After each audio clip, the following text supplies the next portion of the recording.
Tadepalli YCP కేంద్ర కార్యాలయంలో భీమవరం నాయకులు కార్యకర్తలతో జగన్ సమావేశమయ్యారు. మద్యంలో పెద్ద ఎత్తున అవినీతి జరుగుతోంది అన్నారు జగన్. మద్యం షాపులన్నీ చంద్రబాబు మనుషులవే అని, దగ్గరుండి బెల్ట్ షాపులు నడిపిస్తున్నారని, 4-5 బాటిళ్లకి ఒక కల్తీ బాటిల్ అమ్ముతున్నారని జగన్ అన్నారు. ఏపీ జంగల్ రాజ్గా మారిపోయిందని, కూటమి ఎమ్మెల్యేలు దిగజారని అన్నారు. ప్రభుత్వోద్యోగిని రైల్వే కోడూరు ఎమ్మెల్యే వేధించారని, చంద్రబాబు లోకేష్ అండతో ఎమ్మెల్యేలు విచ్చలవిడిగా ప్రవర్తిస్తున్నారని జగన్ ఆరోపించారు. ప్రజలు ఈసారి చంద్రబాబు ప్రభుత్వాన్ని ఘోరంగా ఓడిస్తారని, 1.5 సంవత్సరం పాదయాత్రలో ప్రజల మధ్య తాను ఉంటానని చెప్పారు. 150 నియోజకవర్గాల్లో పాదయాత్ర చేస్తానన్నారు జగన్. ఇంతకుముందు మన ప్రభుత్వంలో ఉన్న పథకాలన్నీ కూడా రద్దయిపోయిన పరిస్థితి ఈరోజు కనిపిస్తూ ఉంది. ఇంతకుముందు ఒక మాట అంటే ఒక మాట మీద నిలబడే నాయకత్వం ఉండేది. ఒక మేనిఫెస్టో అంటే ఒక మేనిఫెస్టోలో చెప్పింది అది ఒక భగవద్గీతగా భావించి, ఒక బైబిల్గా భావించి, ఒక ఖురాన్గా భావించి చెప్పిన ప్రతి మాట కూడా ప్రజలకు మనం మాటిచ్చాం, ఖచ్చితంగా చేయాల్సిన ధర్మం మన మీద ఉంది అని చెప్పి భావించే ఒక నాయకత్వం ఉండేది. ఒక మాట, ఒక పాలకుడు నోట్లో నుంచి ఒక మాట వస్తే ఆ మాట ఖచ్చితంగా నిలబెట్టుకోవాలని తపన, తాపత్రయం పాలనలో కనిపించేది. అలాంటి మన పాలన నుంచి క్రమం తప్పకుండా ప్రతి నెల కోవిడ్ లాంటి సమస్యలు ఎన్ని ఎదురైనా కూడా ఏ రోజు కూడా మనం మన సమస్యలను చెప్పి ప్రజలకు ఇది ఎగరగొట్టాలని చెప్పి ఏ రోజు ఆలోచన జరగల మన ప్రభుత్వ హయాంలో. ప్రతి హామీని కూడా ప్రభుత్వంగా మనకున్న సమస్యల కన్నా కూడా ప్రజలకు చేయాల్సిన మంచి ఇంకా చాలా అవసరము. వాళ్ళకున్న సమస్యలు ప్రభుత్వం సమస్యల కన్నా చాలా ఇంకా ఎక్కువగా సమస్యలు పడేది వాళ్ళే అని చెప్పి భావించి ఎన్ని సమస్యలున్నా కూడా ముఖాన ఏ రోజు కూడా చిరునవ్వే తప్ప ఏ రోజు కూడా ఇది చెయ్యలేము అన్న మాట నోట్లో నుంచి ఏ రోజు రానిలేదు.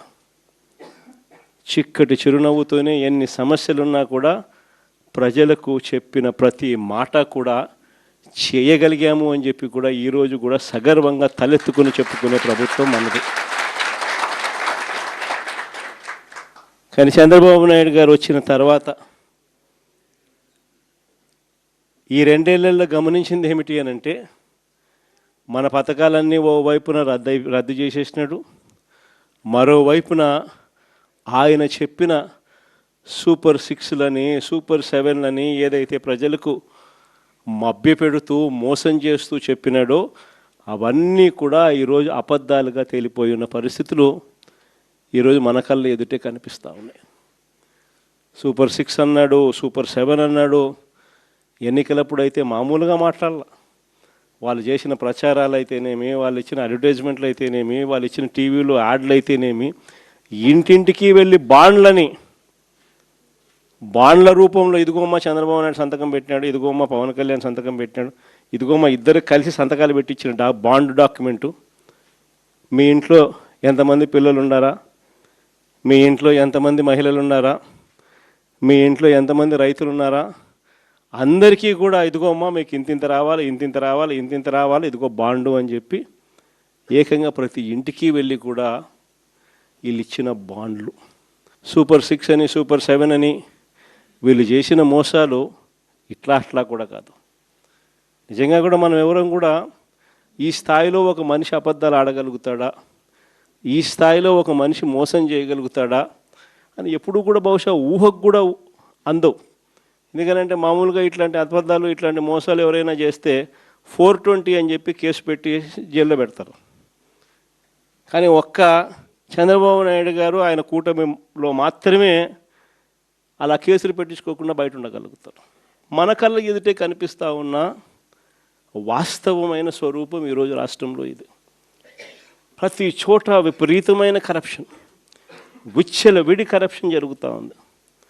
ఏ స్థాయిలో కరప్షన్ జరుగుతూ ఉంది అని అంటే అసలు రాజ్యం ఉంది, అసలు ఎవరైనా పాలకులు ఉన్నారా అని మనకే అర్థం కాని పరిస్థితిలో అసలు ఎవరు పాలన సాగుతూ ఉంది.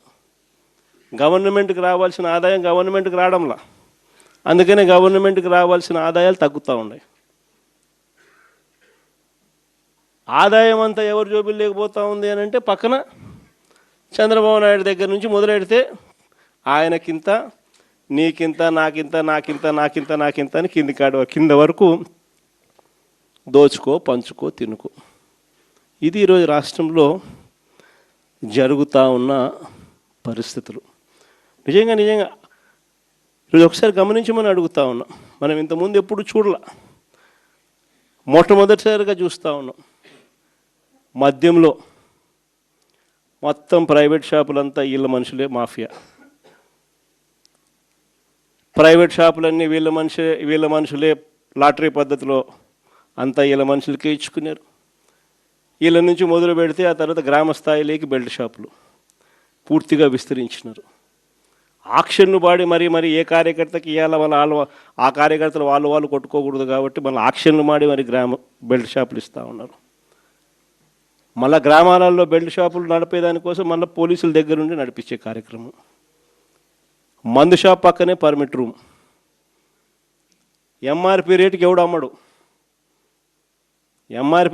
అమ్మడు. బెల్ట్ షాపుల్లోకి చేరేసరికి ఎంఆర్పి ప్లస్ 10 రూపీసా ప్లస్ 20 రూపీసా ప్లస్ 20 రూపీస్ ప్లస్ 20 రూపీస్. పక్కన బెల్ట్ షాప్ పక్కన షాప్ పక్కనే పర్మిట్ రూములు. ఆడైతే ఏకంగా పెగ్గులే. అంతటితో కూడా సరిపోదు అన్నట్టుగా ఏకంగా ప్రతి 4-5 బాటిళ్ళకు ఒక కల్తీ బాటిల్. గవర్నమెంట్కి మామూలుగా రావాల్సిన ఆదాయాలు రాకుండా ఎలా పక్కదావ పడతా ఉన్నాయో చూడండి. ఇసుకేమో మన హయాంలో సంవత్సరానికి 750 కోట్లు ఇసుకలో గవర్నమెంట్కి ఆదాయం వచ్చేది. 5 ఏళ్ళు కలిపి దాదాపుగా 3500 కోట్లు రాష్ట్ర ప్రభుత్వానికి ఆదాయం వచ్చేది ఇసుకలో. ఈరోజు ఇసుక అనేది ఫ్రీ అంటారు. ఎక్కడైనా ఇసుక ఫ్రీ జరుగుతుందా? పూర్తిగా దోచేసుకోవడమే. ఎక్కడ చూసిన మిషన్లు, ఎక్కడ చూసిన లారీలు, ఎక్కడ చూసిన టిప్పర్లు దోచేసుకుంటా ఉన్నారు. ఇసుక చూస్తే రేటు చూస్తే మనకన్నా డబుల్ రేటుకి అమ్ముతూ ఉన్నారు. మన ప్రభుత్వ హయాంలో అమ్మిన దానికన్నా డబుల్ రేటుకి అమ్ముతూ ఉన్నారు. రాష్ట్ర ప్రభుత్వానికి రావాల్సిన ఆదాయం 0. సిలికా, క్వాడ్సు, లాటరైటు, మీ ఇష్టం, ఏ మినరల్ అయినా వేసుకో, ఏదన్నా వేసుకో, అన్నిట్లోనూ లూటి.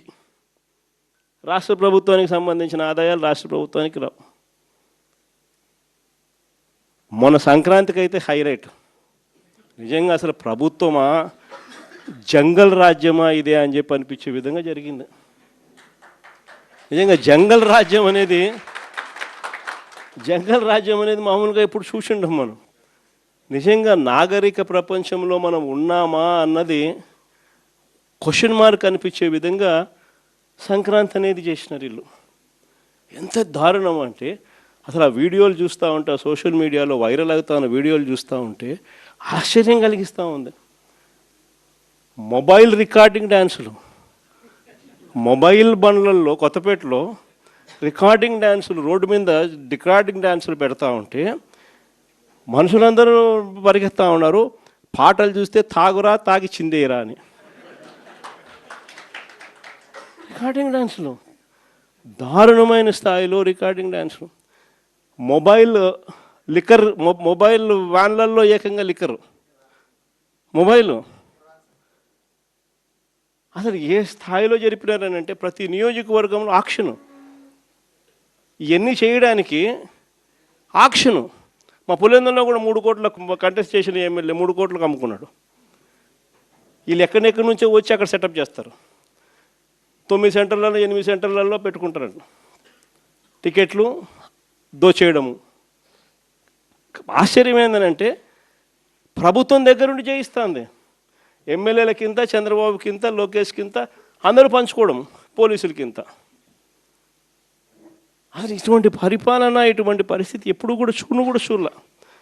ఏ స్థాయిలోకి వెళ్ళిపోయిందనంటే ఈ జంగల్ రాజ్యం అనేది నిజంగా అనుకుంటేనే ఆశ్చర్యం కలిగించే విషయం. ఓ డిఎస్పీ అనేవాడు మైక్ పట్టుకుంటాడు, యూనిఫామ్లో ఉన్నాడు, మైక్ పట్టుకున్నాడు, ఊపేయి కుదిపేయి అంటాడు.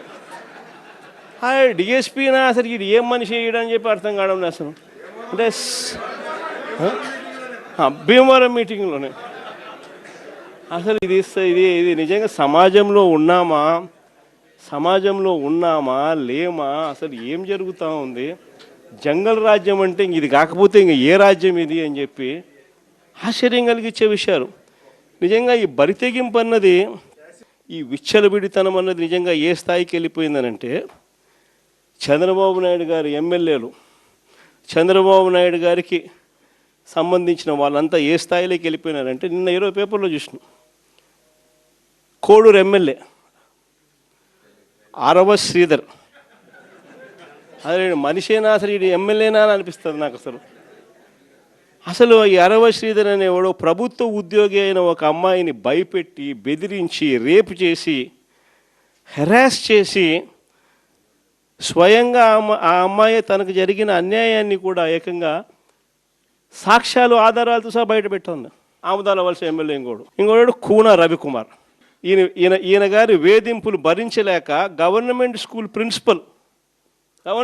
ప్రిన్సిపల్ ఆత్మహత్యా యత్నం చేసుకుంటే ఇప్పటి వరకు చర్యలు లేవు. సతివీడు ఎమ్మెల్యే కోనేటి ఆదిమూలం ఒక మహిళను బలాత్కారం చేసిన చివరికి ఆ అధికారిని ఉపయోగించి ఆ కేసునే క్లోజ్ చేయించుకుంటారు. ఎంత దారుణంగా జరుగుతూ ఉందనంటే, ఇంకొకడు మంత్రి సంధ్యారాణి పిఏ ఇంకొకడు తనను లైంగికంగా వేధిస్తున్నాడని మరొక ప్రభుత్వ ఉద్యోగి అయిన మహిళ ఫిర్యాదు చేస్తే అతన్ని వదిలేసి ఫిర్యాదు చేసిన ఆయమను జైల్లో పెడతారు. ఆయమ మీద కేసు. ఇంకోడు గుంటూరు ఈస్ట్ ఎమ్మెల్యే నజీర్ ఇంకోడు. ఈ మనిషి అశ్లీల వీడియోలు కూడా ఆయనతో మాట్లాడుతున్నాడు, వీడు అశ్లీల వీడియోలు చూస్తూ ఉన్నాడు, వీడు అశ్లీలంగా చేస్తూ. అసలు వీళ్ళు ఎవడు, అసలు ఏ ప్రపంచంలో ఉన్న. ఇంకోడు మంత్రి సుభాష్, వాసంశెట్టి సుభాష్ ఇంకొకడు. ఏకంగా అశ్లీల డ్యాన్సులు చేస్తూ ఏకంగా చిందులేస్తానంటారు. అశ్లీల డ్యాన్సులు చేస్తూ ఏకంగా స్టేజ్ ఎక్కి చిందులేస్తాడు మంత్రి. అసలు నాకు ఆశ్చర్యంగా ఉంది. అసలు జంగల్ రాజ్యం అని అంటే ఇంకా వేరే పేరు ఏమైనా ఉంటుందా ఈ ప్రభుత్వంలో జరుగుతూ ఉన్న పనులకు? అసలు ఈ స్టేజ్లోకి ఒక ప్రభుత్వం పోవడం ఏంది? దగ్గరుండి ఇట్లా టోళ్ళని తీసుకొని పోయి ఇన్సిడెంట్ జరిగితే భయము భక్తి లేకపోకుండా మరుసటి రోజు జైల్లో పెట్టాల్సిన వాళ్ళందరినీ జైలు అనేది ఎలా ఉంటుందో చూపించాల్సింది పోయి, ఇలాంటిది ఏదైనా చేయాలంటే బొలులో భయం అనేది ఎలా ఉంటుందో చూపించాల్సింది పోయి, వీళ్ళందరినీ ప్రోత్సహిస్తాడు ఎవడు? వీళ్ళందరినీ ప్రోత్సహిస్తూ ఉండేది వీళ్ళు. సాక్షాత్తు దగ్గరుండి చంద్రబాబు నాయుడు, ఆయన కొడుకు, ఆయన ప్రభుత్వం. నిజంగా ఇలాంటి పాలనలో మనం ఉన్నాము, ఇలాంటి రాష్ట్రంలో మనం ఉన్నాము అని నిజంగా జంగల్ రాజ్యం అని అంటే ఇదే. విచ్చలవిడి అవినీతి కనిపిస్తూ ఉంది. ఎమ్మెల్యేల దగ్గర నుంచి, మంత్రుల దగ్గర నుంచి విచ్చలవిడితనం కనిపిస్తూ ఉంది.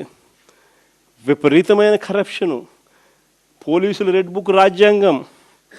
ఏ మనిషి తప్పు చేయకపోయినా కానీ దొంగ సాక్ష్యాలు, దొంగ కేసులు పెట్టి బెదిరిస్తూ ఉన్నారు, తీసుకొని పోతున్నారు, అరెస్టులు చేస్తూ ఉన్నారు. ఒకవైపున ఇవన్నీ, మరోవైపు చూస్తే ఎన్నికలప్పుడు చెప్పినటువన్నీ అబద్ధాలు, అన్నీ మోసాలు. మరోవైపున మంచి పథకాలన్నీ రద్దు. ఇంకోవైపు చూస్తే వ్యవస్థలన్నీ కొలాప్స్. ఈ మాదిరిగా సాగుతూ ఉంది చంద్రబాబు నాయుడు పాలన. ఇలాంటి దుర్మార్గమైన పాలన మధ్య వైఎస్ఆర్సీపీ కార్యకర్తలు ప్రజల తరపున నిలబడే ఒక గొప్ప యజ్ఞం చేస్తూ ఉన్నారని చెప్పి గర్వంగా చెప్తాను.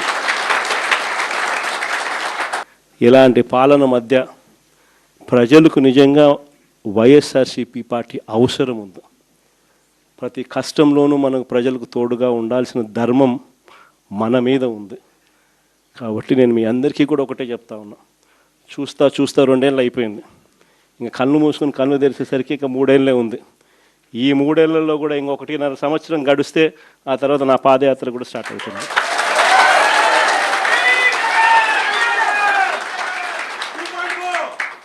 ఒకసారి నా పాదయాత్ర కూడా స్టార్ట్ అయిందంటే ఆ తర్వాత మరో 1.5 సంవత్సరం పూర్తిగా ఇంకా ప్రజల్లోనే దాదాపుగా 150 నియోజకవర్గాల పైచిలకే తిరుగుతాం, ప్రజల్లోనే ఉంటాం. ప్రతి 3వ రోజు ఏదో ఒక నియోజకవర్గం నుంచి కాన్స్టిట్యున్సీలో ప్రజల ఉప్పెనను చూపిస్తూ పబ్లిక్ మీటింగ్లో ప్రజా సమస్యలను లేవనెత్తు చంద్రబాబు నాయుడు కడిగేస్తూ పోతూ ఉంటాం.